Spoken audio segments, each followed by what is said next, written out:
এটা গ্রামের ঘরবাড়ির চিত্র। আর এদিকে নদী আর জোয়ার এসেছে। আজকের মেনুতে ছিল আম, সাথে অনেক কিছুই ছিল। আর এদিকে গ্রামের মানুষজন একটু হেল্প করে দিচ্ছিল অনেক, যেহেতু ভাত। আর এদিকে মেনুতে পাঁপড় ভাজা, ডাল, তারপরে হচ্ছে মাংস, পায়েস, আম, ভাত, এগুলো রান্না হয়েছে। আর কত সুন্দর হয়েছে তরকারিপত্রগুলো, একটু দেখলেই বুঝতে পারবে। আমরা কোনো খারাপ জিনিস দিই না কখনো বাচ্চাদেরকে।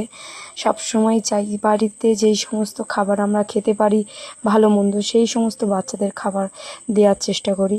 এই যে লাইনটা বসেছে, এই লাইনে 2-3 জন মিলে পরিবেশন চলছে, আমিও করি।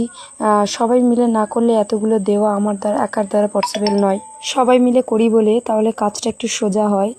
আর এতগুলো মানুষের রান্না একটা অনুষ্ঠান বাড়ি হচ্ছে, সেক্ষেত্রে একা তো করা যাবে না। আগে আমি 70টা বাচ্চা একাই রান্না করতাম। আর এদিকে পরিবেশটা কত সুন্দর, নৌকা বাঁধা আছে একদম পিছনে। আর এটা গ্রামের রাস্তা। এই যে আজকে খাওয়ানো চলছে, আজকে যে অনুষ্ঠান চলছে, এটা সম্পূর্ণ দায়িত্ব নিয়েছেন তমলুক থেকে ডাক্তারবাবু। অসংখ্য ধন্যবাদ জানাই ডাক্তারবাবুকে। আপনি ভালো থাকবেন, সুস্থ থাকবেন। আর আমার সাথে যোগাযোগ করেছিলেন সুচন্দা ম্যাম, ওনাকে অসংখ্য ধন্যবাদ জানাই। ভালো থাকবেন ম্যাম, আপনার পরিবারের সমস্ত মানুষজন খুব ভালো থাকুক। পায়েসটা এদিকে কাটানো হচ্ছে, শুধু বাচ্চাদের নয়, বয়স্ক মানুষদের দেওয়া হয়েছে। আর তারপরে খাওয়ার শেষে আমি বলি সবাই কিন্তু বাড়িতেও নিয়ে যায়, আমাদের এমনভাবে রান্না করা হয়। আমরা প্রতিবারে এটা দেখাতে পারি না, কারণ দেখানো সম্ভব নয়, কিন্তু আমরা দিয়ে থাকি। যেটা বয়স্ক মানুষ যারা আছেন, আসতে পারেন না তাদেরকে, তারপরে হচ্ছে